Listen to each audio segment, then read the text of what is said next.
Okey, baik. Assalamualaikum warahmatullahi wabarakatuh dan selamat pagi diucapkan kepada semua. Terima kasihlah sudi meluangkan masa untuk program Minda Sihat hari ini. Dan terima kasih juga kepada Cikgu Sabri yang berada di link kedua dan Cikgu Lolili yang berada di link 1 dan link 2. Dan kepada semua anak murid, terima kasih kerana join. Okey, insyaAllah cikgu tak akan ambil masa yang lama lah untuk taklimat ni. Okey, kerana cikgu faham kekangan data yang kamu alami. Tak apa, kita akan cuba buat setakat mana yang sempat. Okey. Taklimat ni cikgu akan pecahkan kepada 3 bahagian. Satu, cikgu akan bagi penerangan pasal stres. Kedua, penerangan pasal kemurungan. Dan ketiga, kita akan buat saringan minda sihat yang diminta oleh pihak KKM lah. Pihak KKM dan pihak KPM. Okey. Okey, baik. Cikgu akan share slide. Okey, sekejap ya.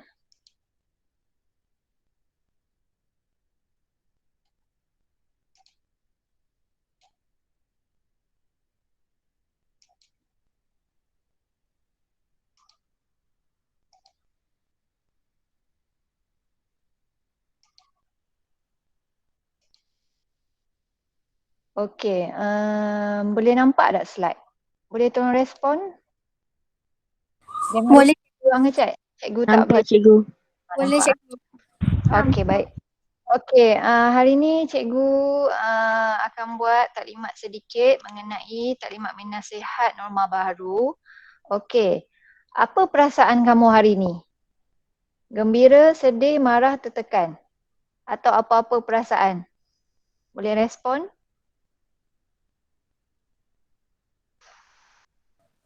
Gembira. Gembira. Lagi yang lain? Rasa biasa. Rasa biasa. Oh, bahaya tu rasa biasa sebab tak ada rasa apa-apa. Okey, baik. Tak apa. Okey, walau apa pun perasaan kamu hari ni, sentiasalah berfikiran positif, okey? Okey, sentiasalah berfikiran positif. Okey, cikgu akan bagi penerangan sedikit berkaitan dengan stres. Semua orang tahu stres tu apa. Kadang-kadang kita sentiasa di mulut kita akan menyebut, aku stres lah hari ni, aku stres lah, aku stres. Tapi sebenarnya, kita tahu tak apa yang sebenar-benarnya stres tu? Okey, stres tu merupakan desakan atau tekanan yang dihadapi oleh individu berikutan peristiwa yang berlaku kepada mereka. Okey, apa jua keadaan atau situasi yang mengancam atau dianggap mengganggu keadaan diri seseorang. Stres menyebabkan individu memerlukan keupayaan dan cara untuk menghadapinya. Okey, dalam kata lain, dalam bahasa yang mudahnya, stres ni wujud dalam setiap diri orang. Okey, mungkin disebabkan satu perkara berlaku lah. Tapi stres ni ada kalanya stres yang positif. Okey, tahu tak macam mana, siapa tahu stres yang positif tu stres yang macam mana?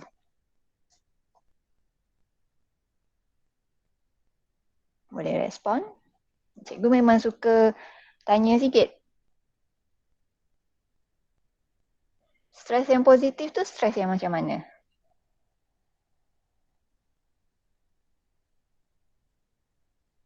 Okey, tak tahu. Okey, stres yang positif ni kadang-kadang stres tu boleh membuat kita rasa bermotivasi untuk siapkan kerja. Contohnya, ada sesetengah orang bila semakin banyak kerja yang cikgu bagi, dia lagi bersemangat untuk siapkan kerja tu. Itu stres yang positif. Ada sesetengah orang semakin banyak kerja yang cikgu bagi, dia tak boleh nak buat. Itu bagi dia stres yang positif. So boleh nampak perbezaan kat situ. Ada sesetengah orang menganggap stres tu sebagai sesuatu yang boleh memotivasikan diri dan ada sesetengah orang menganggap stres tu benda yang boleh negatif. Okey, benda yang negatif kepada diri dia sendiri. Tapi jika kita tidak dapat kawal stres dalam jangka masa yang panjang, benda tu akan mengganggu kehidupan seharian kita lah. Okay, sebuah benda kita rasa macam serba tak kena. Okay. Okay, stres boleh berlaku dari segi emosi dan juga fizikal. Okey, dari segi fizikal, dari segi emosi tu kamu tahulah kan stres macam mana. Contoh dari segi emosi tu macam mana? Sebab cikgu bercakap dengan pelajar tingkatan 5. So andaian cikgu, benda-benda ni kamu dah faham. Okey, cikgu cuma nak bagi orang kata ulang kaji sikit lah. Okey. Dari segi emosi tu rasa macam mana kalau stres? Marah. Marah. Selain daripada marah? Geram. Perasaan, emosi. Orang kata dalaman kita. Okey, geram. Okey. Dari segi fizikal, maksudnya fizikal ni dari segi luaran lah. Dari segi luaran macam mana? Bila kita stres, kita akan buat macam mana tindakan kita? Baling barang. Baling barang. Okey, tu contohlah. Contoh dari segi fizikal. Okey, perkara yang sering berlaku kepada manusia adalah normal. Macam cikgu kata tadi, stres tu sebenarnya normal. Okey, tetapi dia jadi tidak normal bila ia perpanjangan. Biasanya dalam tempoh 2 minggu berturut-turut. Okey, stres juga merupakan cabaran emosi yang tidak dapat dipisahkan dari kehidupan manusia. Dan stres juga berlaku akibat perubahan luaran atau dalaman yang melebihi kemampuan individu. Okey, ni yang kita bincang sikit tadi, pencetus stres. Dari segi luaran kita boleh nampaklah kat situ, persekitaran fizikal, sosial, peristiwa penting atau organisasi. Okey, dalaman, personality, pemikiran negatif dan biologikal. Okey. Kat bawah tu dia ada penerangan sedikit lah, dia bagi contoh mengenai pencetus stres. Okey, dari segi dalaman, personality, jenis personality A atau personality B. Yang ni kamu boleh google sendirilah jenis personality ni, jenis A dan B. Okey, perasaan negatif macam yang cikgu kata tadi, bila stres tu berkaitan dengan dalaman, berkaitan dengan emosi, semua melibatkan perkara di dalam badan kita. Okey, perasaan negatif seperti rendah diri, kita rasa was-was, cemburu buta, hasad dengki, sedih dan lain-lain lah. Okey, pemikiran yang sempit, suka memperbesarkan situasi. Kadang-kadang benda tu kecil je tapi suka fikir macam benda tu besar. Lama-lama jadi stres. Lama-lama jadi tertekan. Okey, stres tu dalam kata lain boleh kata tertekan juga. Okey, biological menyebab keadaan kita yang tidak sihat. Contohnya demam, sakit kritikal, ketidakupayaan. Maksudnya, bila kita demam, kita dah kurang selera makan, contoh. Kita dah tak larat nak bergerak. So benda-benda ni boleh menyebabkan kamu rasa stres sebab kamu tak boleh menjalani kehidupan normal macam biasa. Okey, dari segi luaran, persekitaran fizikal seperti gangguan bunyi, bau dan lain-lain lah. Kadang-kadang kalau yang gangguan bau ni, tiba-tiba kamu duduk, contohlah kamu duduk dekat kawasan yang ada bau yang kurang enak. So lama-lama benda tu, kita macam tiap-tiap hari duk hidup benda yang tak segar kan. So lama-lama boleh menyebabkan stres juga. Okey, sosial, konflik dalam hubungan interpersonal. Hubungan interpersonal ni maksudnya hubungan kita dengan orang lain lah. Okey, peristiwa penting seperti kahwin, cerai, kematian dan lain-lain. Manakala dari segi pencetus stres bagi organisasi, masa beban kerja dan kebosanan. Okey, tanda-tanda stres. Okey, tanda-tanda stres. Okey, kat sini kajian yang dibagi tahun 2002, hampir 60% rakyat Malaysia menghadapi stres. Okey, stres ni, dia sebenarnya bukan penyakit. Okey, tapi merupakan masalah kesihatan mental. Okey, tanda-tanda fizikal seperti kering mulut, gementar, sakit kepala, masalah tidur, cepat letih, lengur-lengur badan, jantung berdebar-debar, sakit perut dan cerit-berit.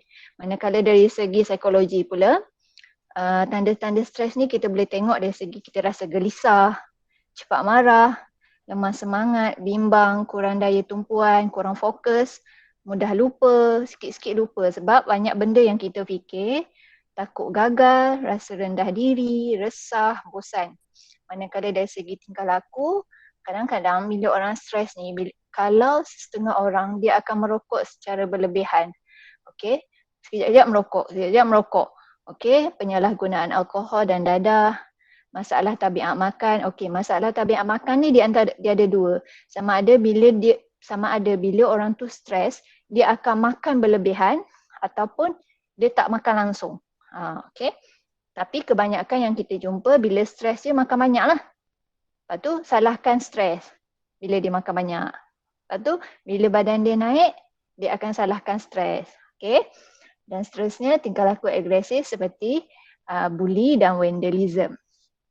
Okay, sekiranya tanda-tanda tersebut ada pada diri, cikgu nasihatkan cepat dapatkan bantuan daripada kaunselor ke, pakar psikologi ke atau psikiatris. Okey. Penyelesaian. Okey, teknik yang kamu boleh guna secara ringkas adalah untuk mengatasi stres menggunakan kaedah 10B. Okey. B yang pertama ialah bertenang. Okey, bernafas dengan dalam ni maksudnya kamu tarik nafas lama macam tu kan.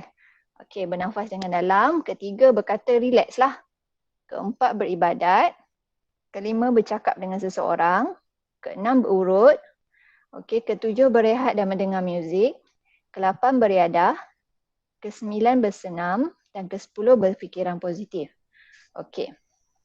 Okey, kita ni perlu mencegahlah stres tu daripada menguasai diri kita. Okey, supaya kita dapat uruskan kehidupan kita dengan baik dan seimbang dari segi fizikal, psikologi dan sosial dan spiritual. Okey, bahagian yang kedua, cikgu akan terang mengenai kemurungan ataupun orang panggil depression. Okey. Kemurungan ni adalah gangguan perasaan seseorang yang menyebabkan seseorang itu berasa sedih yang berpanjangan, keletihan dan ketiadaan tenaga, cepat marah serta hilang minat dalam perkara-perkara harian. Ia berlarutan sekurang-kurangnya dalam masa 2 minggu. Okey, contohnya kamu ada ciri-ciri yang disebutkan tadi tu, tapi kalau setakat 1 hari atau 2 hari tu kita tak panggil kemurungan. Tapi kalau benda ni berlaku dalam tempoh 2 minggu berturut-turut, iaitu 14 hari, so mungkin kamu ada ciri-ciri kemurungan. Okay. Penyakit ini boleh dihadapi oleh sesiapa sahaja, tidak kira umur, jantina atau bangsa. Kemurungan boleh berlangsung hingga berbulan-bulan atau bertahun-tahun. Okey. Merujuk kepada kajian tinjauan yang dilakukan oleh Kajian Kesihatan dan Mobiliti Kebangsaan, pada tahun lepas sekurang-kurangnya 500,000 penduduk di Malaysia ni yang berusia 16 tahun ke atas mengalami masalah kesihatan mental. Okey. Okey, yang ni penyebab atau punca kemurungan lah. Okey, dari segi perubahan kimia dalam otak iaitu berlaku keseimbangan kimia. Yang ni kamu boleh minta tolong cikgu kimia atau cikgu bio ataupun cikgu sains untuk menerangkan yang ni. Okey, yang kedua disebabkan oleh baka keturunan, seseorang yang mempunyai keluarga yang pernah menghadapi masalah kemurungan. Okey, ketiga persekitaran, peristiwa hidup atau kekurangan sokongan keluarga. Okey, yang keempat disebabkan oleh ubat-ubatan. Ada setengah jenis ubat, contohnya ubat darah tinggi, boleh menyebabkan kemurungan. Okey, walau bagaimanapun ia akan beransur hilang apabila ubat tersebut dihentikan. Okey, disebabkan oleh penyakit-penyakit lain, penyakit lain seperti gangguan fungsi thyroid boleh menyebabkan kemurungan. Okey, benda-benda ni dia boleh menyebabkan perubahan hormon dalam badan kita. Okey, corak pemikiran, terdapat corak tertentu dalam pemikiran yang boleh mencetus kemurungan. Ini termasuklah bagaimana persepsi kita kepada diri sendiri, kehidupan dan dunia. Okey. Stressor atau punca stres juga berupaya mencetuskan episod kemurungan sekiranya tidak dikawal. Macam yang cikgu kata tadi lah. Kalau kita biarkan stres tu berpanjangan, ia boleh menyebabkan kemurungan. Okey, peristiwa lain yang boleh mencetuskan kemurungan termasuklah penyalahgunaan dadah atau ketagihan arak, menghadapi penyakit serius atau tinggal dengan orang yang menghadapi penyakit tersebut. Okey, seterusnya kehilangan orang yang disayangi dan terakhir baru melahirkan anak. Okey, kalau orang kata meroyan tu, tu merupakan salah satu kemurungan. Okey, tanda-tanda dan gejala kemurungan. Kita rasa sedih. Orang yang mengalami depression ni, dia rasa sedih, kosong, rasa tak ada apa-apa perasaan. Okey. Yang kedua, hilang minat atau keseronokan terhadap hobi dan aktiviti-aktiviti lain yang biasa mendatangkan keseronokan. Cepat rasa letih, tidak bertenaga. Okey, mudah putus asa, perasaan bersalah, rasa diri tak berguna, gangguan tidur, sama ada bangun terlalu awal atau tidur secara berlebihan. Okey, hilang selera makan dan penurunan berat badan. Yang ni tak sama macam stres tadi. Orang kemurungan ni memang dia tak ada selera untuk makan. Okey. Okey, yang ni kadang-kala disertai dengan percubaan bunuh diri.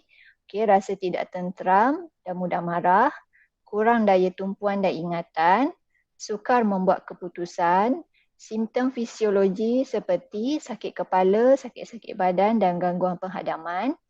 Okey, kurang, okey ni cikgu tak sebutlah. Pergerakan menjadi terhad atau kaku atau menjadi resah gelisah, mudah rasa cemas atau fobia. Okey. Kesan sampingan, dia lebih kurang macam stres juga. Dia boleh menyebabkan mulut kita kering, sembelit, masalah pundi kencing, okey, penglihatan yang kabur serta pening. Okey. Perlu diingat sebenarnya stres ni bukan kemurungan ni ataupun penyakit kesihatan mental ni dia sebenarnya bukan gila. Okay, tanggapan orang bila orang ada sakit mental dia sama macam orang gila. Sebenarnya tak. So kita sebagai masyarakat perlu ubahlah persepsi tu. Okey, jangan anggap siapa yang ada masalah kesihatan mental tu sebagai gila. Sepatutnya kita yang perlu sama-sama bantu mereka untuk kembali hidup secara normal. Okey, sebagai langkah pencegahan untuk kemurungan, anda perlu mengetahui penyakit itu, patuh kepada ubat-ubatan atau rawatan susulan, bertenang dan sentiasa bersikap positif, rancang kewangan, amalkan gaya hidup sihat, menyertai aktiviti yang akan membuat anda rasa gembira. Okey, pecahkan tugasan yang besar kepada yang kecil dan beri keutamaan. Okey. Apa yang kamu perlu buat jika kamu rasa kamu ada simptom kemurungan? Okey, pertama berjumpa dengan doktor di hospital atau klinik kesihatan yang terdekat. Kalau macam area Alma, kamu boleh pergi ke klinik kesihatan Bukit Minyak. Okey, kat situ memang ada untuk rawatan sakit luar. Okey, kedua berjumpa dengan kaunselor. Tiga, buat sesuatu yang boleh membuat anda ketawa. Okey, contohnya tengok wayang ke apa-apalah. Apa-apa yang boleh membuatkan kamu rasa gembira. Okey, rehatkan diri dari perkara rutin. Elakkan membuat keputusan yang besar dan berisiko. Pecahkan tugasan yang besar kepada yang kecil dan beri keutamaan. Dan yang paling penting sekali, dekatkan diri kepada Tuhan. Okey, salah faham tentang kemurungan. Macam yang cikgu kata tadi, kemurungan ni merupakan salah satu masalah kesihatan mental dan ia sebenarnya bukan sakit gila. Okey. Salah faham biasanya kemurungan ni orang kata tak boleh dirawat. Tak, sebenarnya ia perlu dan boleh dirawat. Okey. Selagi kalau kita tak jumpa orang yang sepatutnya, benda tu akan terus berada dalam diri kita. So cikgu nasihatkan berjumpalah dengan orang yang sepatutnya. Okey. Kemurungan ni merupakan sesuatu yang memalukan. So kita kena ubah persepsi kita. Benda tu orang kata salah satu penyakit yang biasa pada zaman sekarang. Okey. Kalau dulu kita kata penyakit 300 serangkai seperti kencing manis, darah tinggi itu penyakit. Tapi sekarang, era sekarang 2-3 tahun ni Penyakit kesihatan mental pun merupakan satu penyakit. Okey. Okey, baik. Sekarang cikgu nak bersedia. Semua bersedia. Kok-kok lah nak ikut sekali menari macam kartun ni sebelum kita terus ke bahagian yang ketiga. Cikgu akan share video ni. Kalau siapa nak follow, boleh follow. Kalau tak nak follow pun tak apa. Okey. Cikgu akan pasang dulu video ni. Cuma cikgu nak respon sama ada boleh dengar ke tak audio ni. Okey, boleh dengar audio? Boleh. Okey, siapa yang nak try boleh try. Sebab cikgu ada jumpa video ni macam cute. So cikgu rasa cikgu nak share lah pada kamu kan. Okey, kita akan try.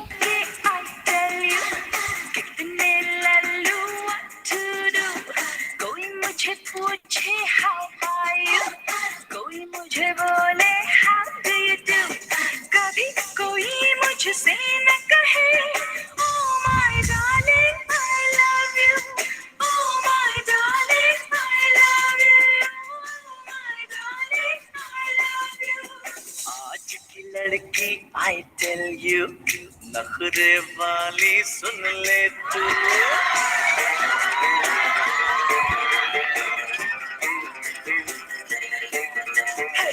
आज की लड़की I tell you नखरे वाली सुन ले तू ना मैं पूछूं how are you ना मैं बोलूं how do you do अभी यही मैं कहता हूँ oh my darling I love you. Okey, kalau tu nanti cikgu akan share dalam grup Telegram video ni. Ikutlah, kamu malu nak try sekarang, ikut nanti sebelum tidur ke apa boleh. Seterusnya kita akan pergi pada bahagian yang ketiga. Okey. Saringan minda sihat secara dalam talian. Tadi cikgu ada share link minda sihat kan? Ada? Ada cikgu. Okay, boleh tolong kopikan untuk kawan-kawan. Okey, kamu boleh terus masuk dalam link tu. Okey, sekejap cikgu share lagi sekali. Minda sihat. Okey. Kejap ya. Okey, kamu boleh masuk link yang cikgu share tu, link minda sihat. Okey, kita akan buat bersama-sama lah. Okey. Okey, semua dah ready?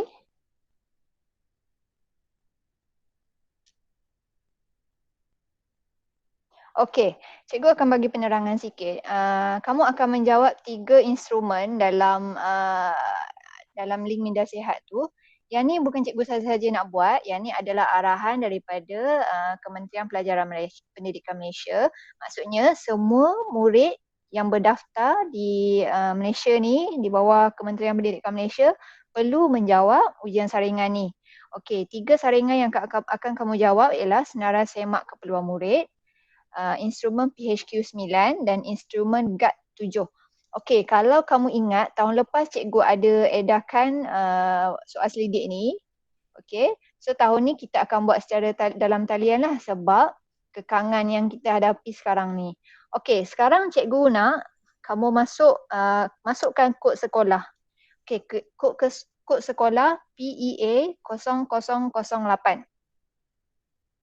Okay, PEA 0008. Huruf PEA tu huruf besar. Lepas tu rapatkan dengan 0008. Okey. Okey, seterusnya. Okey, pastikan nama yang keluar di bawah kod tu adalah SMK Alma. Seterusnya masukkan nombor IC tanpa simbol dash.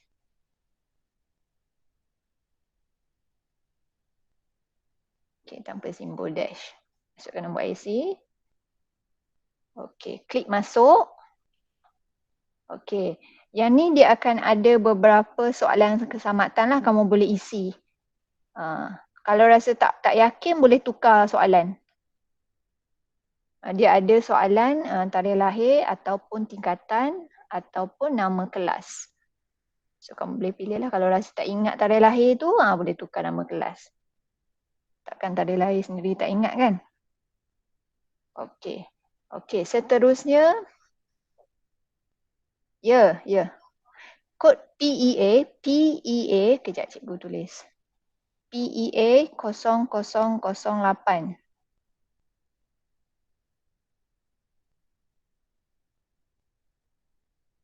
PEA 0008.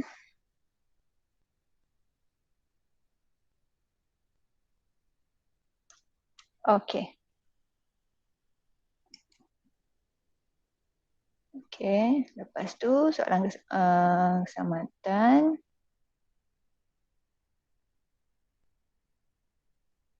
Okey, pastikan nama yang keluar tu adalah nama kamu lah. Okey. Contohnya, pastikan nama kamu lah. Sebab yang ni data terus daripada APDM. Okey, kalau nama dah betul, klik OK. Okey, sekarang cikgu nak kamu jawab lah. Ada tiga soalan. Soalan yang kamu patut jawab. Bukan 3 soalan lah. 3 senarai semak 1, GAT 1 dan PHQ 9. So cikgu bagi masa untuk kamu jawab dalam 10 minit. Okey, last kali dia akan keluar selesai. So bila selesai kamu klik OK. Okey, boleh? Kalau nak tanya boleh tanya cikgu di ruangan chat lah. So, cikgu akan on di ruangan chat.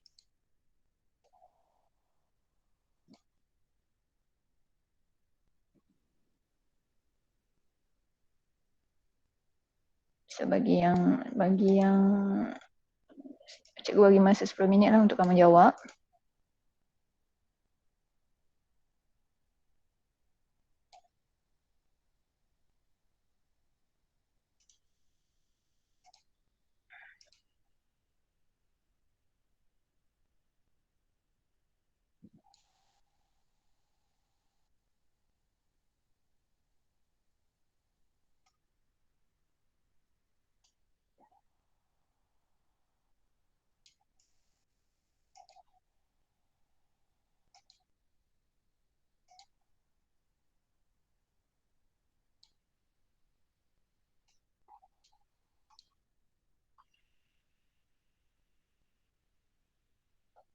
Okay, kalau ada pertanyaan boleh tanya terus.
Okey, dah siap? Kalau belum tak apa, buat dulu. Dah. Dah, okey. Dia keluar tak rumusan skor macam ni? Tak ada. Tak ada? So maksudnya dia punya sistem dah ubah lah tu.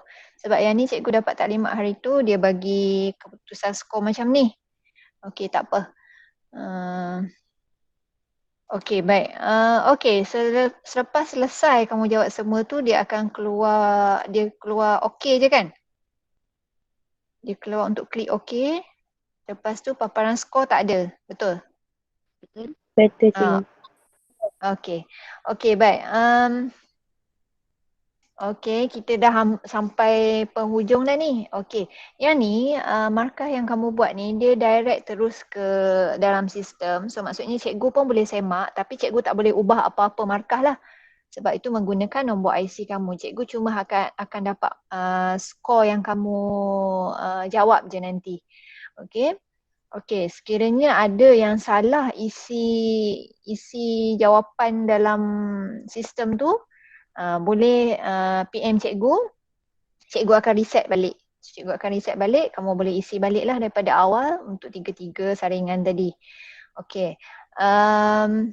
Untuk kawan-kawan yang tak dapat masuk, cikgu akan blast juga message ataupun PowerPoint ni dalam grup Telegram. So apa-apa maklumat cikgu akan bagi tahu teruslah dalam grup Telegram tu. Dan apa-apa yang maklumat yang tak berkaitan dengan minda sihat pun, contohnya kerjaya ataupun UPU Politeknik dan sebagainya, cikgu akan terus maklumkan dalam grup Telegram. So kalau boleh bagi tahu kawan-kawan lah untuk join grup Telegram, sebab cikgu pun tak maulah kacau kerak-kerak cikgu kelas kan. So sebaiknya kamu join grup tu, so terus maklumat direct cikgu boleh bagi tahu dalam grup Telegram. Okey, terima kasih semua. Terima kasih Cikgu Lily, terima kasih Cikgu Sabri dan semua anak-anak murid yang cikgu sayang sekalian dalam ni. Terima kasih. Okey, kalau apa-apa boleh PM cikgu atau Cikgu Sabri. Okey, Assalamualaikum warahmatullahi wabarakatuh.